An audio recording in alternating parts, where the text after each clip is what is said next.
Welcome to Let's Turn the Tide podcast, brought to you by Veolia. I'm your host, Nadine Zidani, sustainability and climate activist, consultant and coach. In today's episode, we're going to talk about a very important topic, biodiversity. We'll explore together the importance of biodiversity for human survival, the link with climate change, conservation solutions, and we'll end by actions that we can all take to protect our biodiversity. So, to start this conversation, I have three amazing guests with us on the podcast and three women. And I must say, I don't think it's a coincidence for such topic. Our first guest is Hélène Coulon. Hélène Coulon is the general manager of Moalaja. Moalaja is a subsidiary of Veolia, providing wastewater services in the UAE. Hélène has more than 10 years of experience in the Middle East, and she's bringing a wealth of knowledge to our discussion today. Welcome on the podcast, Hélène. Thank you for having me. Our next guest is Arabella Willing. She's a marine biologist who grew up in the Middle East. Arabella currently serves as the Associate Head of Conservation Outreach and Citizen Science at Emirates Nature WWF in Dubai. Yeah, thanks for having me. It's a pleasure. Lastly, Hala Dahman. Hala is an environmental system engineer and president and managing director of Azraq. Azraq is a UAE-based NGO focusing on marine conservation. Yes, thank you. Thank you for joining us, Hala. It's a pleasure to having the three of you for such important discussion. So I really want to start the podcast by explaining to our audience that we are living a biodiversity crisis, and I think we all agree about that. And by saying that, I think we need to understand that biodiversity loss has an effect on our ecosystems, but as well on our well-being, and obviously the well-being of the future generations.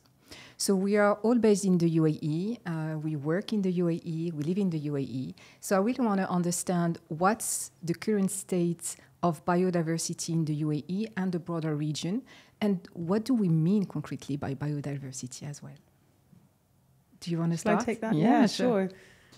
So it's funny that we talk about biodiversity as being different to humans. You know, we are nature, we are natural beings, we are part of biodiversity, we're a part of the ecosystem, right? So when we think about biodiversity loss, it's self-sabotage. You know, we're hurting ourselves only when we hurt nature in that way.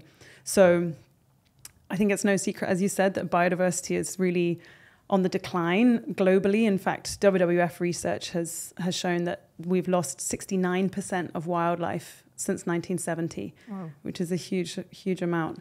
And this region is also particularly vulnerable because, you know, climatically, we're in a very extreme environment. Mm-hmm. So it's very hot, and a lot of the wildlife that lives here is already sort of at the edge of its ability to survive, and it's, you know, some of the most delicate habitats that we have in the world. And so, yeah, it's on the decline in this part of the world as well. Do you want to add anything about marine biodiversity, Hala? So do you want some examples of marine biodiversity that we have in the region that have been thriving on warm weather, even if the UAE has a specific particular weather, which is kind of warmer than the rest of the world. Many kind of species, marine species, are thriving in this weather. We have different kind of dolphins that we can see in the UAE coastal areas, such as the bottleneck dolphin and the Indo-Pacific humpback dolphin. We have the dugongs, which are the famous sea cows in Abu Dhabi. We have different kind of species of fish that are surviving on those warm waters that still, even with the decline that has been happening, we still are potentially positive about that. The local environment is still attracting different species, such as the orcas that we've all seen last week in the news as well. So these are all marine animals that are surviving and living in the UAE that we need to protect and preserve. And we can talk later about details on how to do that and how we're doing that. I think it's really more a question for the NGOs than for me. I love the fact that you said we are nature, and I think it's part of the crisis is feeling this disconnection between us as human beings and nature, and that's not helping basically. I want to make the link now with climate change because it's very interesting for me and surprising that we have a COP for biodiversity and we have a COP for climate change, which does not really make sense because at the end of the day, it's one issue. And we need to kind of think about it as intertwined and work on them together. So I really want for our audience to kind of understand the link between biodiversity and climate change and think about it, as one issue. Sure. I mean, our diverse ecosystems is what keeps us resilient to change. And when the ecosystems are threatened, that means that our ability to survive is also threatened. And climate change is, as you said, it's got two sides of the balance. There's the amount of carbon that's able to be absorbed naturally by our natural systems, and then there's the amount of carbon that we're putting in, right? So, of course, we need to stop putting in so much carbon, but we also need to protect the systems that absorb it and restore the systems that absorb it. And at Emirates Nature WWF, we have a lot of our focus of our work at the moment is on nature-based solutions to climate change. So, building the resilience in the natural systems to be able to not only absorb carbon, but also mitigate the impacts of climate change, which unfortunately are going to happen. Even if we were to cut all of our emissions today, we would still see some effects of climate change because we're too far gone. Mm-hmm. So things like increased storm surges or, the flooding, for example, there's natural systems that can help us weather the storms. Mm-hmm. Quite literally, things like mangroves, the tangle of roots in a mangrove forest kind of absorbs the wave energy. There's very striking evidence from the 2004 tsunami of villages that had their mangrove forests in front of them intact were much less impacted by the force of the wave than the villages that had cut down their mangrove forests. So, there's so many benefits to a natural system beyond just protecting us, but that's one of many. So, you could build a seawall out of concrete to protect you from a storm surge that's going to happen from climate change, or you could protect a mangrove forest that also provides oxygen, it absorbs carbon dioxide, it's beautiful, it's also a nursery for fish, it's providing so many other services. So nature is just so giving, and it's our most powerful ally in the fight against climate change. And do we do enough, in your view, right now? No. We're getting there. I think we're increasing the value of nature, but the rate that we need to work is fast. We have not that much time. I think education and raising awareness, as you're doing with the podcast, is like step number one, that people need to understand what is the connection between a healthy ecosystem or biodiversity with climate. With the climate changes that are happening around us, like my colleague said, so people understand how climate is connected directly to biodiversity. So we can, from a marine perspective, I can talk about like how coral reefs and mangroves and seagrass meadows are important ecosystems, and they basically capture the carbon dioxide that is in the atmosphere and store it in the soil. Seagrass meadows and mangroves have extensive root system that allows them to store carbon dioxide in the root, but up to a certain extent. So if those ecosystems are degraded or not protected, if the habitat is destroyed, we won't be able to rely on those systems to store as much carbon dioxide as we want to. Yeah, I take off my hat as a general manager of Moralaja to go back to my early years. I studied a mechanism to involve primary and secondary forests of the Central Africa into fighting climate change. And from these years, what I can recall is some good news is that biodiversity and carbon are so linked that when you solve one, you tend to improve a lot the other. And climate change has made a lot of noise lately. I think everybody is aware of it. So more and more actions are coming that are helping at the same time. The biodiversity crisis, even if many people still do not realize that we are in this crisis. You are talking about mangroves. It's a great example of adaptation to climate change. And they also bring a unique ecosystem, a lot of biodiversity in the mangroves that are coming back because we are protecting them for climate change. So nature is just asking to come back if we give it the space and protect it properly. So there are a lot of things we can do to fight this climate change and biodiversity crisis at the same time.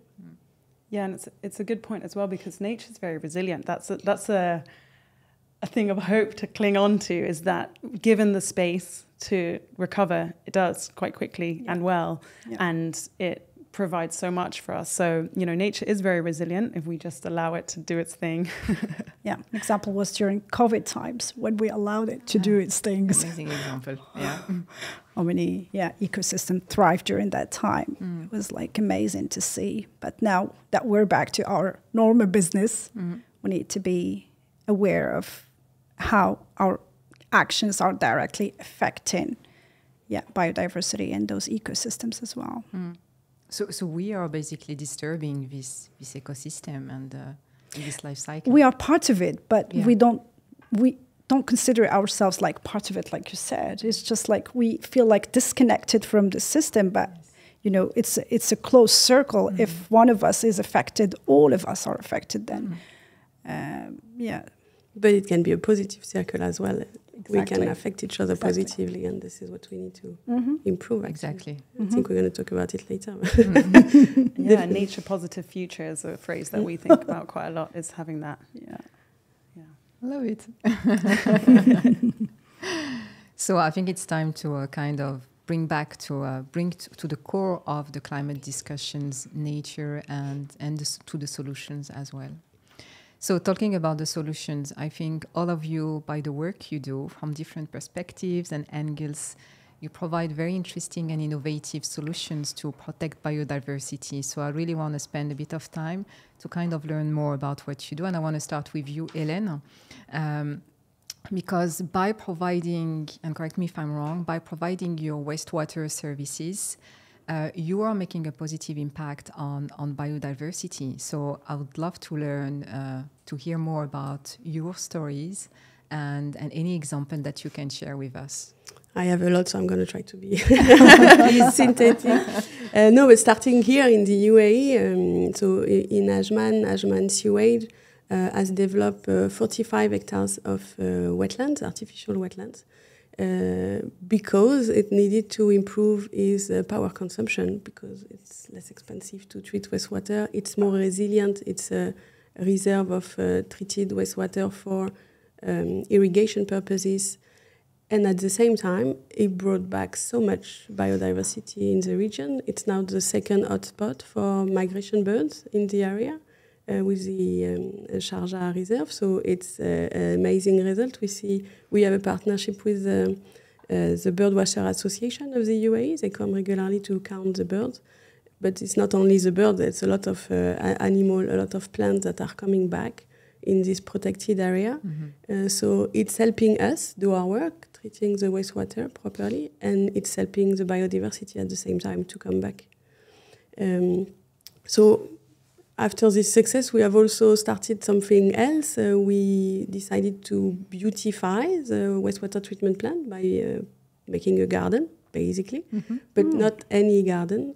We decided to select a lot of endangered species of vegetals to water them with the treated water from the plant and test what's working, what's not working with the soil here, with the condition in the UAE and with our water. We've seen great results with citrus, for example, and not at all with mango trees, things like that. So this is the feedback we're going to be able to give to the farmers next to us, that they can use the treated water from the plant to water this type of varieties of trees, making it more sustainable because they are not using potable water to do that. And so this is biodiversity of the plants, not only palm trees, but there are so many other trees that can be planted in the gardens.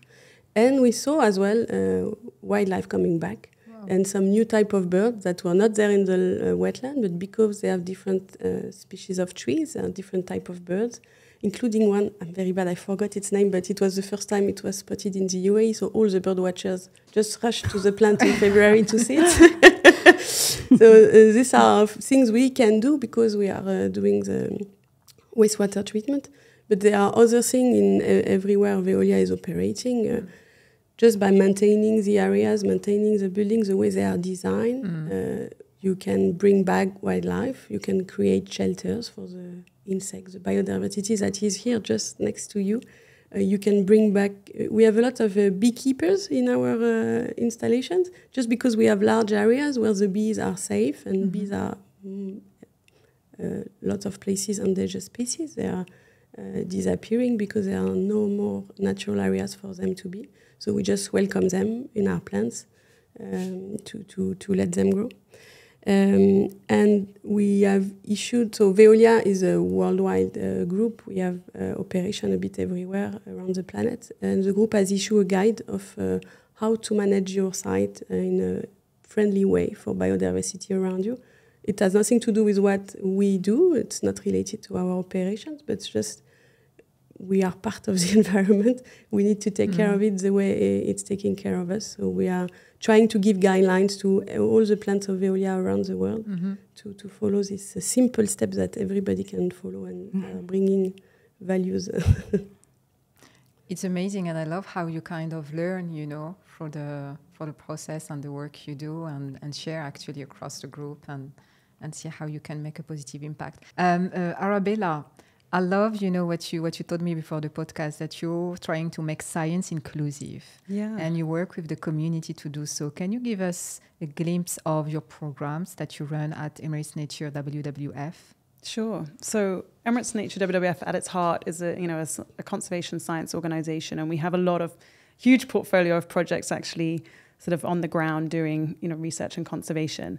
And it's really important to us that we include society in those programs, because, you know, science shouldn't be something that only the experts in their white coats and with their PhDs do. Actually, you know, your example is very good, because every job, every industry actually is an environmental industry. Everyone has an impact. Every job that you do has an impact on the environment and on biodiversity, and everyone therefore can have a positive impact. So I think it's important to us that we create opportunities for the public to take part. And there's plenty of little jobs within the whole project that you don't need to be an expert in order to do. So we have a few different programs. One is called Leaders of Change. And the concept is that we need to, you know, build up the capacity of everyone in the community to be hoping for this nature positive future and net zero future, and build the sort of the motivation, the inspiration, and the skills and the knowledge to be able to do that. So through Leaders of Change, we have opportunities for the community to learn about, you know, biodiversity and conservation, but also bring their knowledge to in roundtables and sort of what we call ideate discussions.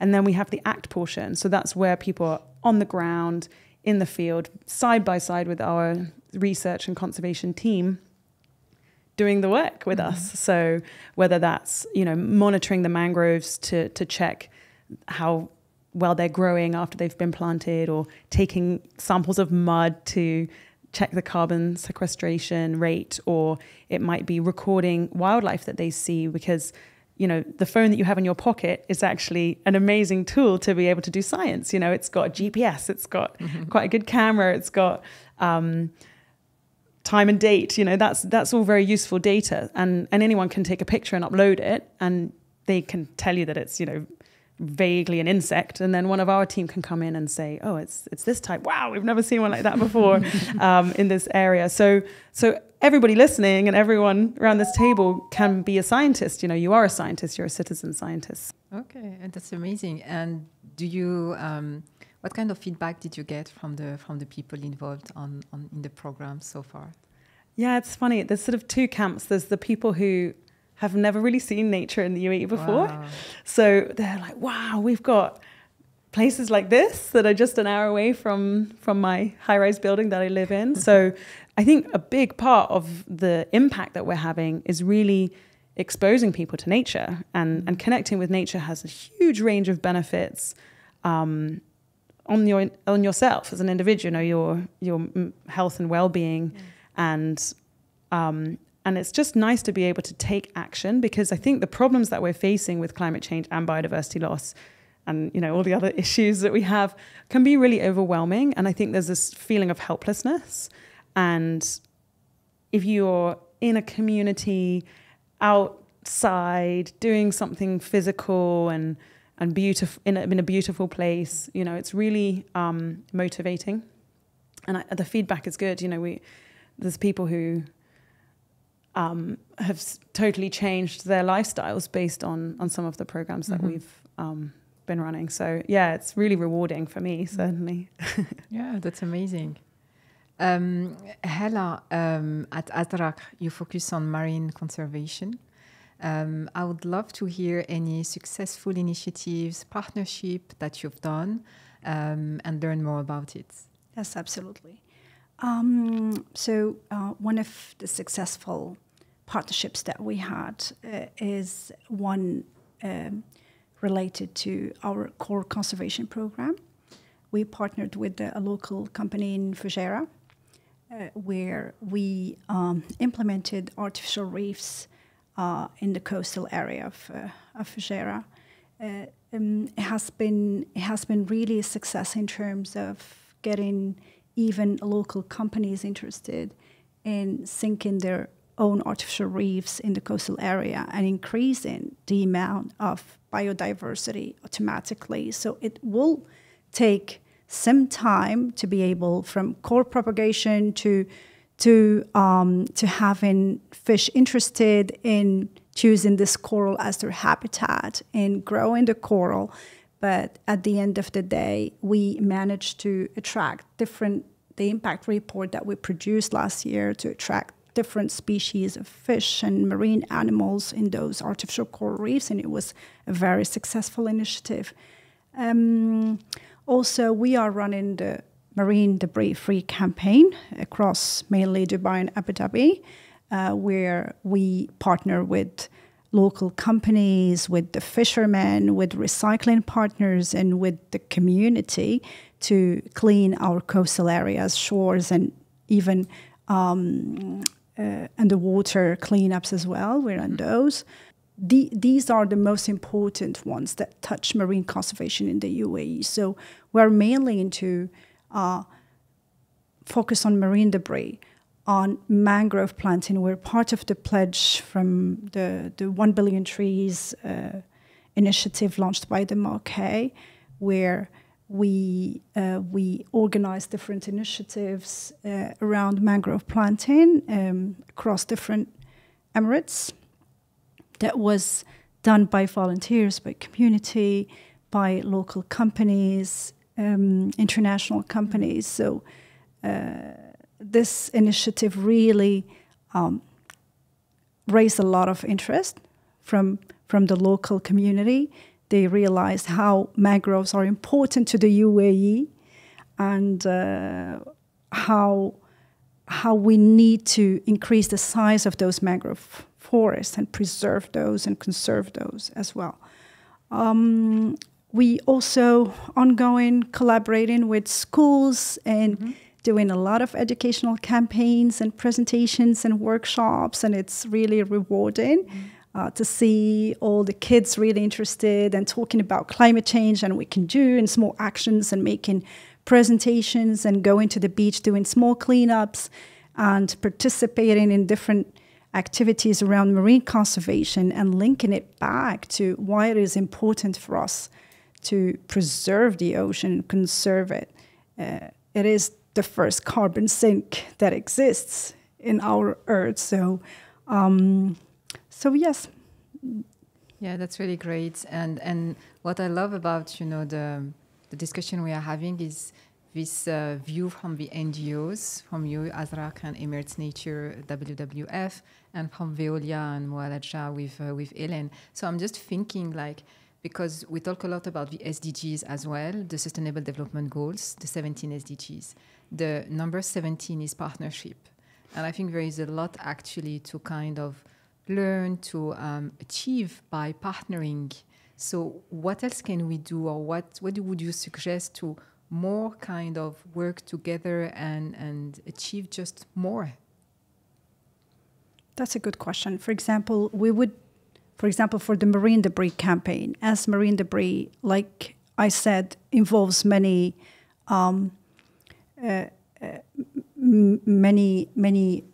stakeholders.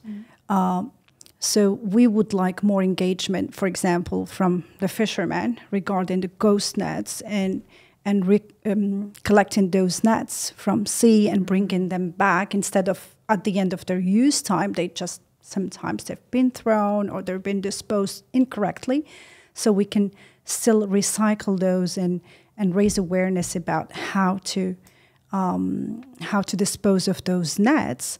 The UAE is doing an amazing job regarding the regulations around the ghost net. Also, we would like to see more engagement from local companies that work in the tourism business that are located in the coastal areas, and majority still feel disconnected from taking initiative or improving their sustainability practices, etc., etc. But from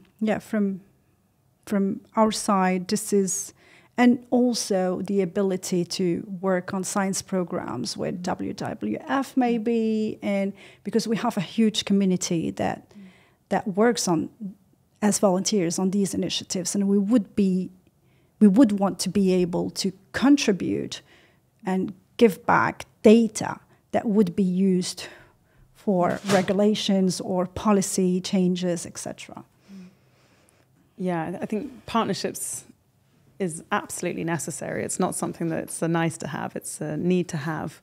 And, we're all in this together. We all share the same planet, right? And, there's these negotiations happening this year in Dubai, COP28. It's in the UAE. Yeah. And that's an example of where, as a global community, we're coming together to try and tackle these issues. And, we need to do that on every level, right? And Emirates Nature WWF is leading an initiative called the UAE Alliance for Climate Action, or affectionately known as UACA.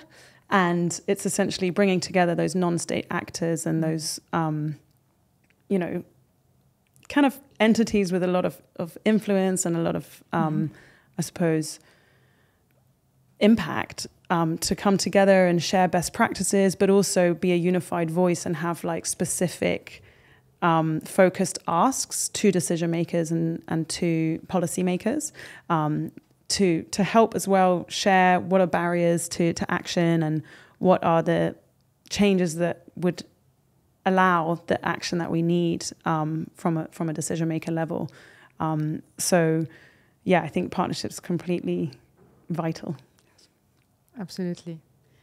Yeah, I agree. Even for private companies, I think most of them still do not know their impact on biodiversity, and they could really use the help of NGOs or of consultants to understand first what is their impact.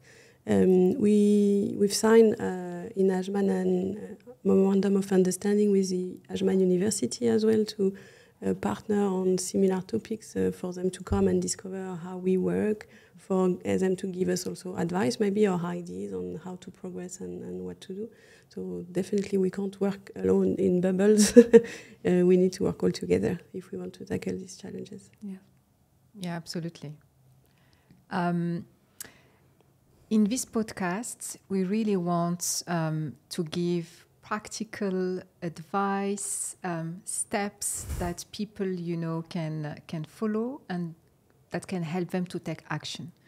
We want to really empower, the community here in the UAE and the Middle East, and really, be very practical, I would say. So, what would you advise? And I'm gonna give two sides, I would say, to this question. And you started talking about it, Hélène.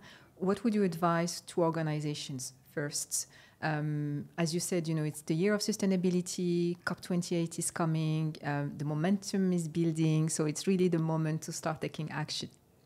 But I don't see a lot of them really thinking about biodiversity as one of the sustainability issues where they can make an impact. So what would you advise them actually to do to just start thinking, and create awareness on biodiversity and perhaps taking actions and work with NGO to make an impact? Well, you were talking about taking a step. I would say take a step back and have a look at what you're doing. Assess your impact on biodiversity, the way we assess, the carbon footprint. More and more companies are doing that now. Don't forget what you're having as an impact on biodiversity. Mm-hmm. Again, there are NGOs, consultants that can help you do that. There are tools available to do this analysis. It doesn't have to be complicated. It can be very simple or it can be very advanced. Mm-hmm. So just be aware, because if you're not aware, you're not going to do anything much, or what you're going to achieve is not going to be significant. And then, yes, once you are aware of your impact, try to identify some actions. They don't have to be big. Again, in Oman, in Sohar, where we were managing the cooling system for all the port area, so huge water intake to cool down all the industries inside. We had screen and barriers and things in place to prevent marine life from coming in. But still, from time to time, we had some turtles that managed to cross the barriers. So we decided to just create a team of ninja turtles, we call them. They were our employees. We trained them with a marine biologist to explain the different type of species of sea turtle, for them to recognize them, what were their specificities. And we had a special procedure in place to rescue these turtles when they came in and bring them back safely to a beach where they could be released in the sea.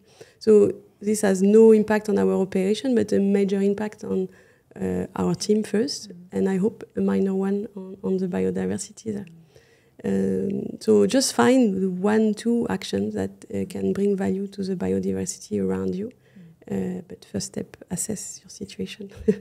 Yeah, you're right. Measure, because you cannot, cannot take action if you don't measure your impact. So, exactly. And I love your last example because it shows how much you care. Actually, it's not just about. It's not just me. I think a lot of people working in Veolia, and it's not for publicity, but it's true. We work there because we believe in what we do, and protection nature is really part of it. Yeah. So. It is our responsibility. And it is. Amazing. When it comes to the community and citizens like you and me, what can we do? Many things. I look at both of you. Many things actually we can do. So first of all, the reduce, reuse, and recycle, so that you properly dispose of your waste, so that it doesn't end up in natural habitats. Wisely use water and consume water, so that we, at the end of the day, we all have enough water on Earth as human beings and animals.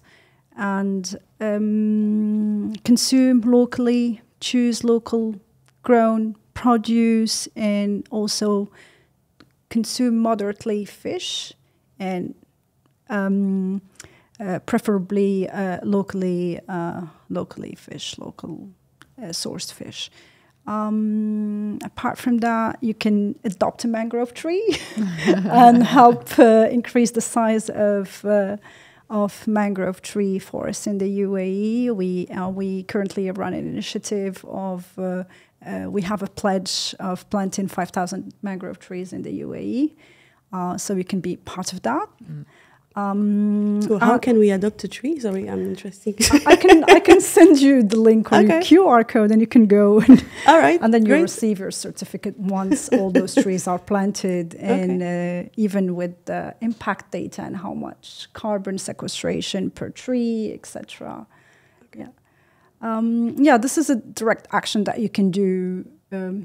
Sitting at home and just clicking on a computer and just feeling that you've done something for busy mums or busy dad at homes that don't have time to go down and do a beach cleanup or to go and listen to an educational talk, etc. You can participate with that and participate, in citizen science as well. I think you can say more on that.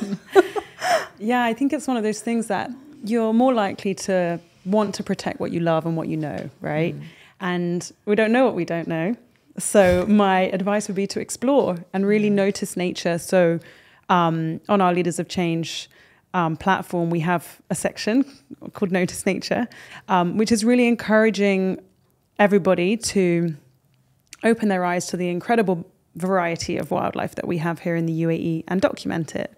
And once you start to realize how much, on a quick walk with the dog, how many different species you're actually coming across, you start to have a bit of appreciation, and that wonder and that delight in nature is an incredible feeling, and it's one that will drive, perhaps the slightly less comfortable actions. But yeah, I think my top tip is to really connect with nature and learn about the wonderful, wonderful stuff that we've got, non-human living things around us, and how sophisticated they are and how much they actually do for you. Yeah, thank you so much for sharing that. We are close to the end of the podcast, and we always end the podcast by the same question to all our guests. So the podcast is about environmental and climate issues, and I really want to ask you, what's the one action and only one that we can take to turn the tide and build a more sustainable future for all? Just one. No. I mean, I would say become a citizen scientist. It's quite a big one, but it's just one, right? It counts. Yeah, thank you. My action joins a little bit. The same action is prioritize education and awareness, educate communities and future generations to learn about the importance of biodiversity and relationship with climate change. And I think this will make it like the basis to empower individuals to become steward of future, right? Yeah, absolutely. Positive future. Be the same for me, but maybe more addressed to companies and private sector. It's open your eyes, be aware of your impact on the biodiversity, and I'm sure they're going to take action once they know what is their actual impact. I hope so. I hope they will be inspired actually by the great work you're doing. It was really amazing to have all of you on the podcast. Thank you. I think we can continue for like 2 or 3 hours because it's such a huge topic, so important, and at the core of climate discussions and climate issues. So yeah, thank you so much for the work you're doing. And I'm going to have just a last message to our audience before closing the podcast. On the 22nd of May is the International Day for Biological Diversity. So I really want to ask you to share the podcast, spread the message about biodiversity conservation, and help us raise awareness. And lastly, remember to subscribe to our channel, leave your comments and like, and stay tuned for our upcoming episode.